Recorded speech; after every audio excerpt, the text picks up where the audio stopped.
नमस्कार दोस्तों, RTM news में आपका हार्दिक स्वागत है। तो चलिए जानते हैं देश दुनिया की 25 बड़ी खबरें सिर्फ 10 मिनट में। वीडियो शुरू करने से पहले एक छोटी सी रिक्वेस्ट, वीडियो को लाइक करके चैनल को सब्सक्राइब करें और कमेंट में बताएं कि आप हमें कहां से देख रहे हैं। तो आइए बिना वक्त गवाए शुरू करते हैं आज की सबसे बड़ी खबरों का अपडेट।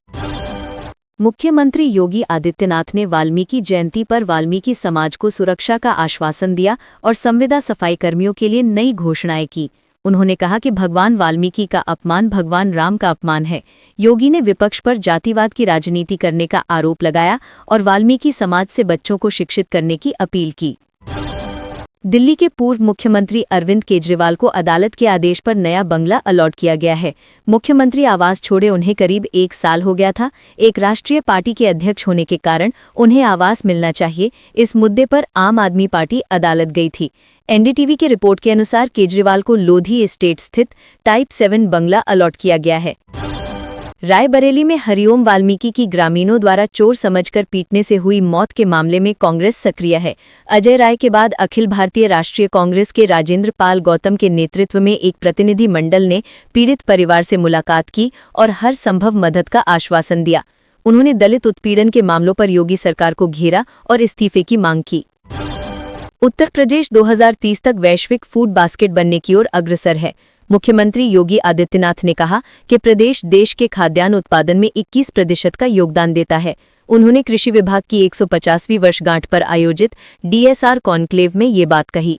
मुख्यमंत्री ने सॉयल हेल्थ कार्ड और सम्मान निधि योजना जैसी कृषि योजनाओं पर भी प्रकाश डाला। मुख्यमंत्री योगी आदित्यनाथ के काशी दौरे के दूसरे दिन जनता दर्शन कार्यक्रम न होने पर भी फरियादी जिला मुख्यालय पहुंचे। लगभग 60 लोगों के प्रार्थना पत्र अधिकारियों ने इकट्ठा करके मुख्यमंत्री की टीम को सौंप दिए।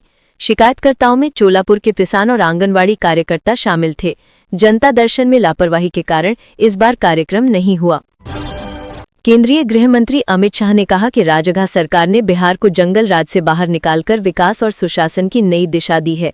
उन्होंने विश्वास जताया कि राज्य की जनता आगामी विधानसभा चुनावों में विकास की राजनीति को चुनेगी।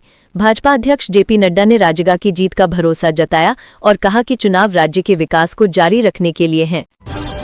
चुनाव आयोग ने मतदान केंद्र पर बुर्काधारी महिलाओं की पहचान सुनिश्चित करने के लिए एक नई व्यवस्था बनाई है। प्रत्येक मतदान केंद्र पर आंगनवाड़ी सेविकाओं की तैनाती होगी। ये सेविकाएं बुर्काधारी महिलाओं की पहचान को लेकर संदेह होने पर जांच करेंगी, जिसके बाद ही उन्हें मतदान का मौका मिलेगा। आयोग ने फिलहाल बिहार से इसकी शुरुआत की है। बिहार विधानसभा चुनाव के लिए राजनीतिक दलों में सीट बंटवारे को लेकर खींचतान जारी है। राजग में लोजपा प्रमुख चिराग पासवान सीटों की संख्या को लेकर अड़े हैं, जिससे भाजपा और जदयू के बीच सहमति नहीं बन पा रही है। वहीं महागठबंधन में मुकेश सहनी की मांगों और कांग्रेस की अधिक सीटों की चाहत से मामला फंसा हुआ है। चुनाव आयोग ने बिहार विधानसभा चुनाव की तारीखों का ऐलान कर दिया है। प्रदेश की 243 सीटों के लिए 2 चरणों में मतदान होगा। 6 और 11 नवंबर को वोट डाले जाएंगे। वोटों की गिनती 14 नवंबर को होगी। मुख्य चुनाव आयुक्त ज्ञानेश कुमार ने कहा कि मतदाता सूचियों के पुनर्निरीक्षण के बाद होने वाले ये चुनाव वोटर लिस्ट में बदलाव के लिए अहम साबित होगा। प्रधानमंत्री नरेंद्र मोदी की अध्यक्षता में हुई कैबिनेट बैठक में कई महत्वपूर्ण निर्णय लिए गए। रेल यात्रियों के लिए दिवाली और छठ जैसे त्योहारों के दौरान सुविधा बढ़ाने हेतु 1200 स्पेशल ट्रेनें चलाने का फैसला किया गया है। इसके अतिरिक्त बैठक में 4 नई रेलवे परियोजनाओं को भी स्वीकृति दी गई है, जिसका उद्देश्य रेलवे सेवाओं का विस्तार और आधुनिकीकरण करना है। गोवा अमीर राज्य है, फिर भी आज भी लोगों को पीने का पानी टैंकरों से मिलता है। आम आदमी पार्टी के सिर्फ 2 विधायक हैं, फिर भी लोग चंदा इकट्ठा करके मोहल्ला क्लिनिक खोल रहे हैं। वहीं बीजेपी के पास हजारों करोड़ हैं, लेकिन जनता के लिए न अस्पताल बने, न स्कूल सुधरे, न सड़कें ठीक हुई, क्योंकि बीजेपी को जनता की नहीं सिर्फ सत्ता और पैसे की चिंता है। पश्चिम बंगाल में बीजेपी सांसद खगेन मुर्मू पर हमले के मामले में लोकसभा सचिवालय ने गृह मंत्रालय को चिट्ठी लिखी है। सचिवालय ने मंत्रालय से बंगाल सरकार से जवाब मांगने के लिए कहा है, जिसके लिए उन्हें 3 दिन का समय दिया गया है। जलपाईगुड़ी में हुए हमले में खगेन मुर्मू को गंभीर चोटें आई थीं। लखनऊ में 12 अक्टूबर को राज्य सेवा परीक्षा 59 केंद्रों पर होगी, जिसमें 27,456 अभ्यर्थी शामिल होंगे।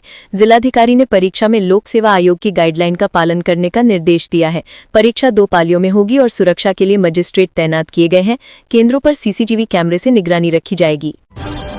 कानपुर देहात के रायपुर में एक बिस्किट फैक्ट्री में दर्दनाक हादसा हुआ, जिसमें मालवाहक लिफ्ट में गर्दन फंसने से निखिल मिश्रा नामक एक श्रमिक की मौत हो गई।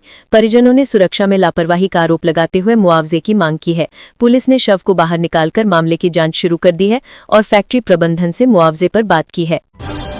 पंजाब सरकार ने मध्य प्रदेश में जहरीले कफ सिरप से हुई मौतों के बाद कोल्ड ड्रिफ्ट कफ सिरप पर तत्काल प्रभाव से प्रतिबंध लगा दिया है। लैब टेस्ट में सिरप को नॉट ऑफ स्टैंडर्ड क्वालिटी घोषित किया गया, जिसमें जहरीले केमिकल पाए गए। एफडीए ने दवा विक्रेताओं को स्टॉक सील करने और रिपोर्ट करने के निर्देश दिए हैं। उल्लंघन करने वालों के खिलाफ सख्त कार्यवाही की जाएगी। मुंबई पुलिस की आर्थिक अपराध शाखा ने बॉलीवुड एक्ट्रेस शिल्पा शेट्टी से 60 करोड़ रुपए की कथित धोखाधड़ी के मामले में 5 घंटे तक पूछताछ की। इस मामले में उनके पति राज कुंद्रा समेत 5 लोगों के बयान दर्ज किए गए हैं। अभी तक शिल्पा या राज कुंद्रा के संबंध के बारे में कोई जानकारी सामने नहीं आई है।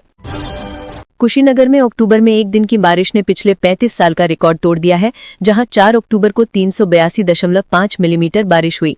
सामान्य से 9 गुना अधिक बारिश और अनियमित मानसून के कारण फसल उत्पादन प्रभावित हुआ है। कृषि विज्ञानियों ने किसानों को फसल विविधीकरण और मौसम आधारित कृषि योजनाओं को अपनाने की सलाह दी है, ताकि वे नुकसान से बच सकें। हापुड़ के मोहम्मदपुर रुस्तमपुर गांव में एक मामूली विवाद के बाद अनुसूचित जाति के परिवार पर हमला हुआ, जिससे तनाव फैल गया। डीएम और एसपी ने गांव का दौरा किया, लोगों से शांति बनाए रखने की अपील की और अशांति फैलाने वालों के खिलाफ सख्त कार्यवाही की चेतावनी दी। पुलिस ने कुछ आरोपियों को गिरफ्तार किया है। गांव में सुरक्षा बल तैनात है। पाकिस्तान के बलूचिस्तान में जाफर एक्सप्रेस ट्रेन पर बम हमला हुआ, जिसमें कई लोग घायल हुए। सिंध बलूचिस्तान सीमा के पास सुल्तानकोट क्षेत्र में हुए इस हमले में 6 डिब्बे पटरी से उतर गए। बलूच रिपब्लिकन गार्ड्स ने हमले की जिम्मेदारी ली है और दावा किया है कि ट्रेन में पाकिस्तानी सेना के जवान थे। उन्होंने कहा कि ऐसे हमले बलूचिस्तान की आजादी तक जारी रहेंगे। बचाव कार्य जारी है। चीनी प्रधानमंत्री ली क़ियांग उत्तर कोरिया के दौरे पर जा रहे हैं। 2019 के बाद उत्तर कोरिया का दौरा करने वाले वो चीन के पहले उच्च पदस्थ नेता होंगे। वे उत्तर कोरिया की सत्तारूढ़ पार्टी की 80वीं वर्षगांठ समारोह में भाग लेंगे। रूस के पूर्व राष्ट्रपति दिमित्री मेदवेदेव भी उत्तर कोरिया जाएंगे। चीनी विदेश मंत्रालय ने इसकी जानकारी दी है। हरियाणा कैडर के आईपीएस वाई पूरण सिंह ने चंडीगढ़ में अपने आवास पर आत्महत्या कर ली। सूत्रों के अनुसार उन्होंने सेक्टर 11 स्थित आवास पर खुद को गोली मारी। चंडीगढ़ पुलिस के आईजी घटनास्थल पर पहुंच चुके हैं और मामले की जांच जारी है। वाई पूरण सिंह वर्तमान में आईजी पीटीसी सुनारिया के पद पर कार्यरत थे और पहले रोहतक के आईजी के रूप में भी सेवा दे चुके थे। मशहूर सिंगर जुबीन गर्ग की मौत की जांच जारी है। सीआईडी ने सिंगापुर में रहने वाले 8 एनआरआई को समन जारी किया था, जिसमें से एक ही व्यक्ति सीआईडी के सामने पेश हुआ। एनआरआई रूपकमल कलिपा गुवाहाटी पहुंचे और सीआईडी के सामने पेश हुए, जिनसे सिंगर की मौत के मामले में पूछताछ की जाएगी। अन्य 7 लोगों द्वारा समन पर जवाब न मिलने के बाद शक गहरा गया है। अमेरिका और पाकिस्तान रेयर अर्थ मिनरल के निर्यात पर किए गए समझौते को आगे बढ़ा रहे हैं। पाकिस्तान ने अमेरिका को खुश करने के लिए रेयर अर्थ मिनरल की पहली खेप रवाना कर दी है, जिसमें एंटीमनी और नियोडिमियम जैसे खनिज शामिल हैं। यूएस स्ट्रेटेजिक मेटल्स पाकिस्तान में खनिज प्रसंस्करण के लिए $500 मिलियन का निवेश करेगा। आज केंद्रीय कैबिनेट की बैठक में कई महत्वपूर्ण निर्णय लिए गए, जिसमें 4 नई रेलवे परियोजनाएं शामिल हैं। वडोदरा, रतलाम और भूसावल वर्धा के बीच तीसरी और चौथी लेन के निर्माण को स्वीकृति दी गई है। इटारसी चौथा बीना के चौथे लेन को मंजूरी मिली है। केंद्रीय मंत्री अश्विनी वैष्णव ने बताया कि इन रेलवे कॉरिडोर से 41% रेल यातायात होता है और इन्हें मजबूत करने के लिए कई परियोजनाएं शुरू की गई हैं। नरेंद्र मोदी ने गुजरात के मुख्यमंत्री के रूप में पहली बार आज के दिन ही शपथ ली थी। तब से लेकर अब तक वे लगातार देश के संवैधानिक पदों पर बने हुए हैं। 2001 से 2014 तक गुजरात के सीएम और फिर 3 बार से प्रधानमंत्री हैं। पीएम मोदी ने सोशल मीडिया पर अपनी पहली शपथ को याद करते हुए कुछ तस्वीरें भी साझा की हैं। बिहार में विशेष गहन पुनर्निरीक्षण एसआईआर प्रक्रिया के बाद चुनाव आयोग ने विधानसभा चुनाव की घोषणा की, लेकिन इस प्रक्रिया पर विवाद जारी है। कांग्रेस नेता जयराम रमेश ने चुनाव आयोग पर निशाना साधते हुए कहा कि आयोग ये बताने में विफल रहा कि मतदाता सूची से कितने विदेशियों के नाम हटाए गए। आज सुप्रीम कोर्ट इस मामले पर सुनवाई करेगा। मध्य प्रदेश के छिंदवाड़ा जिले के परासिया में बच्चों में किडनी फेलियर के मामलों के बाद प्रशासन ने रसेला मेडिकल और श्रीवास्तव मेडिकल को सील कर दिया है। ये कार्यवाही दूषित कफ सिरप के सेवन की आशंका के चलते की गई है। स्वास्थ्य विभाग और प्रशासन की संयुक्त टीम दवाओं के स्टॉक और रिकॉर्ड की जांच कर रही है। केंद्र और राज्य की विशेषज्ञ टीमें भी जांच में जुटी हैं। सुप्रीम कोर्ट ने एक अहम टिप्पणी में कहा कि अवैध रूप से भारत में रहने वाले विदेशियों के लिए यह देश स्वर्ग बन गया है। कोर्ट ने गोवा में रूसी नागरिक के साथ रह रहे इजरायली व्यक्ति को फटकार लगाई और उसकी नाबालिग बेटियों को रूस भेजने से रोकने की याचिका खारिज कर दी। सुप्रीम कोर्ट में सुनवाई के दौरान एक वकील ने सीजेआई बीआर गवई पर जूता फेंका। 72 वर्षीय आरोपी राकेश किशोर ने पुलिस पूछताछ में बताया कि वो सीजेआई गवई के भगवान विष्णु पर की गई टिप्पणी से नाराज था। सीजेआई गवई ने आरोपी के खिलाफ केस दर्ज करने से मना कर दिया, जिसके बाद उसे रिहा कर दिया गया।